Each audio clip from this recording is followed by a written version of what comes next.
नमस्कार मेरे प्यारे साथियों। हम बात कर रहे थे कक्षा 6 से कक्षा 12 के अंतर्गत राजस्थान अध्ययन पुस्तक के बारे में।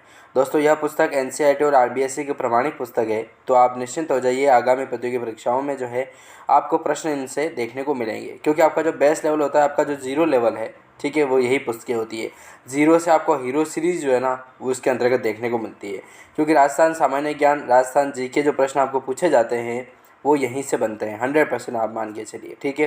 तो यदि इन्हीं प्रश्नों को अपन सोल्व करेंगे तो अपने कोई भी प्रश्न जो है वो एग्ज़ाम में छूटेगा नहीं दोस्तों, ठीक है। तो हम बात कर रहे थे कक्षा 9 की पुस्तक के बारे में, जिसका नाम था राजस्थान का स्वतंत्रता आंदोलन एवं शौर्य परंपरा।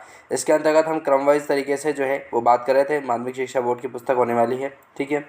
राजस्थान का स्वतंत्रता आंदोलन और शौर्य परंपराओं के अंतर्गत अध्याय वाइज जो है वो हमने बांट रखे हैं। पहला अध्याय चल रहा था 1857 की क्रांति के बारे में, ठीक है। इसमें कुछ पार्ट्स के बारे में हमने बात की थी और कुछ महत्वपूर्ण प्रश्नों के बारे में बात की थी। तो चलिए, जो प्रश्न बाकी रह गए थे उनके बारे में आज जो है हम इसी तरीके से जान लेते हैं। क्वेश्चन वर्णन होने वाले हैं और ये पीडीएफ आप ये डाउनलोड करना चाहते हैं, 355 पेज की पीडीएफ है। इसको भी मैं आपको बताऊंगा किस तरीके से आपको डाउनलोड करनी है दोस्तों, ठीक है। चलिए शुरू करते हैं। तीसरा महत्वपूर्ण प्रश्न था कि राजस्थान में क्रांति के समय जोधपुर का ब्रिटिश पॉलिटिकल एजेंट कौन था। देखिए, राजस्थान में जब क्रांति चल रही थी 1857 की, तब जोधपुर का जो ब्रिटिश पॉलिटिकल एजेंट था ना, वो कौन था? तो वो था मैक मैसन, ठीक है। मैक मैसन बहुत इंपॉर्टेंट प्रश्न बनता है मैक मैसन से, ठीक है। तो आपको क्या याद रखना है इसमें? तो एक तो याद रखना है कि जोधपुर का जो है वो ब्रिटिश पॉलिटिकल एजेंट था और किससे संबंधित था? राजस्थान में 1857 की क्रांति से संबंधित था। देखिए दोस्तों, क्योंकि डायरेक्ट क्वेश्चन आंसर भी आपसे जो है वो पूछे जा सकते हैं। चलिए, 31वां प्रश्न आता है कि राजस्थान में क्रांति के समय भरतपुर का ब्रिटिश पॉलिटिकल एजेंट कौन था? तो वो था मॉरिसन, ठीक है। मॉरिसन का नाम आता है ब्रिटिश पॉलिटिकल एजेंट भरतपुर का, ठीक है। क्रांति के समय की बात है। फिर आता है कि राजस्थान में क्रांति के समय जयपुर का ब्रिटिश पॉलिटिकल एजेंट कौन था? तो वो थे ईडन, ठीक है। ईडन, मॉरिसस और मैक मैसन, ये जो है वो बहुत ही इंपॉर्टेंट नाम बनते हैं, ठीक है। शॉवर्स का भी बनता है और जेडी हॉल जो है उसका भी बनता है। तो देखिए, क्रमवाइज तरीके से बात करें तो जोधपुर का जो एजेंट हो जाएगा वो हो जाएगा मैक मैसन, भरतपुर का हो जाएगा अपने मॉरिसन और जयपुर का हो जाएगा ईडन, ठीक है। चलिए, उदयपुर की बात करें यदि, तो उदयपुर का जो ब्रिटिश पॉलिटिकल एजेंट था वो था शावर्स और, ठीक है।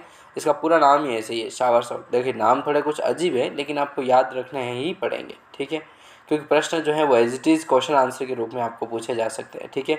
यदि इन प्रश्नों को घुमा फिरा के नहीं जाए ना, तो भी आपको जो है वो एज इट इज़ प्रश्न पूछे जा सकते हो और आप कंफ्यूज हो सकते हो, क्योंकि इसमें पॉलिटिकल एजेंट के नाम की बहुत बड़ी लिस्ट होती है, ठीक है। जो भी ठिकाने थे, जो भी ज़िले इन्होंने बना रखे थे, उन सब के अलग अलग पॉलिटिकल एजेंट थे। तो आपको जो है वो बहुत विस्तृत तरीके से जो है इनको नाम याद रखना पड़ेगा। लेकिन कुछ कुछ जो है आपको विशेष तरीके से जो तवज्जो दिया जा रहा है इन चीज़ों में, उनको तो आपको रटना ही पड़ेगा। जैसे कि अपने एक जोधपुर की बात हो गई, फिर भरतपुर तो रहने दो, आप जयपुर की बात कर लो, फिर उदयपुर की बात कर लो। ये जो है ये कुछ कुछ इंपॉर्टेंट की श्रेणी में आते हैं, ठीक है। तो जोधपुर का जो एजेंट था वो था मैकमेसन, भरतपुर का था मॉरिसन, जयपुर का हो जाएगा ईडन, उदयपुर का हो जाएगा अपने शावर्स और सिरोही की यदि बात करें तो सिरोही के अंदर नाम आता है जेडी हॉल का, ठीक है। जेडी हॉल जो है वो क्रांति के समय ब्रिटिश पॉलिटिकल एजेंट था। कहाँ का? सिरोही का था, ठीक है।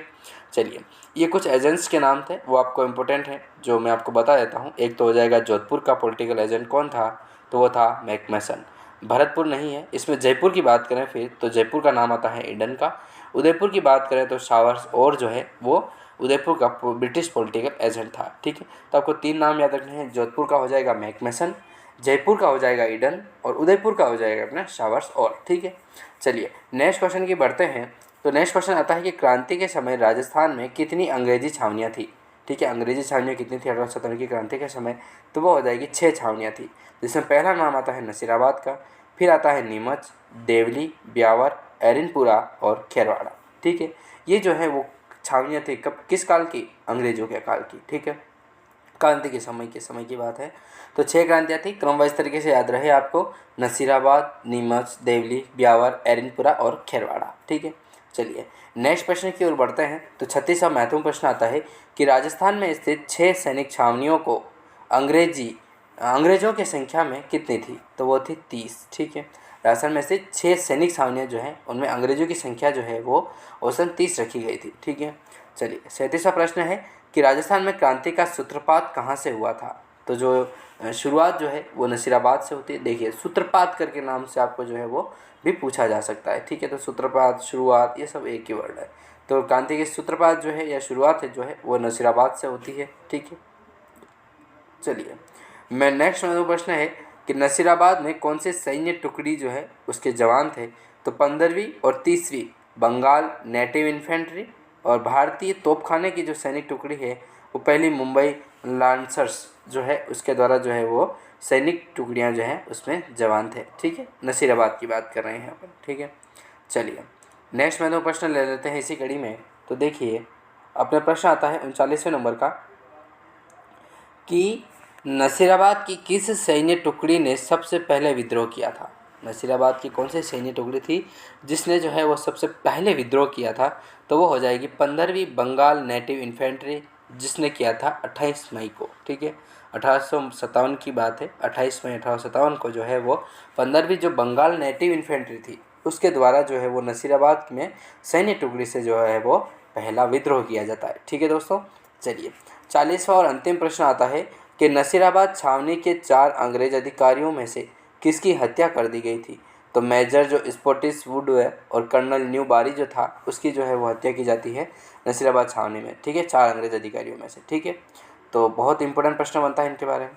दोस्तों मैं आपको साथ ही साथ बताना चाहता हूँ कि यदि आप जो PDF है ये 355 पेज की PDF है जो आपके कक्षा 6, 7, 8, 9, 10 और 11, ठीक है, इनकी जो भी राजस्थान अध्ययन, सामाजिक विज्ञान और हमारा राजस्थान जो है वो पुस्तक है, उन पुस्तकों में से हमने क्रम वाइज तरीके से आपके अध्याय वाइज तरीके से और अध्याय में टॉपिक वाइज तरीके से जो है वो हमने आपके जो प्रश्न हैं वो बनाए हैं और प्रश्न जो है वो डायरेक्ट 100 होने वाले हैं। ठीक है, तो आपके लिए काफ़ी इंपॉर्टेंट हो जाती है ये PDF। ठीक है, तो 355 पेज की PDF है। यदि आप ये PDF डाउनलोड करना चाहते हैं और इसका प्रिंट निकलवाना चाहते हैं तो जाइए आज ही डिस्क्रिप्शन में मैंने लिंक दे रखा है, वहाँ पर क्लिक कीजिए और SK स्टडी अकेडमी आप डाउनलोड कीजिए और उसके माध्यम से जो है वो आप ये PDF नोट्स वाले सेक्शन में जा कर के जो है इसको आप डाउनलोड कर सकते हैं और अधिक से अधिक चाहें तो आपको क्वेश्चन जो है इनके सोल्व करने हैं और आप मान के चलिए कि आपको जो प्रश्न है वो इन्हीं पुस्तकों से जो है वो देखने को मिलेंगे जो राजस्थान GK से संबंधित होने वाला है। ठीक है, तो आज इस सेशन को हम यहीं पर समाप्त करते हैं और मिलते हैं नेक्स्ट पार्ट में।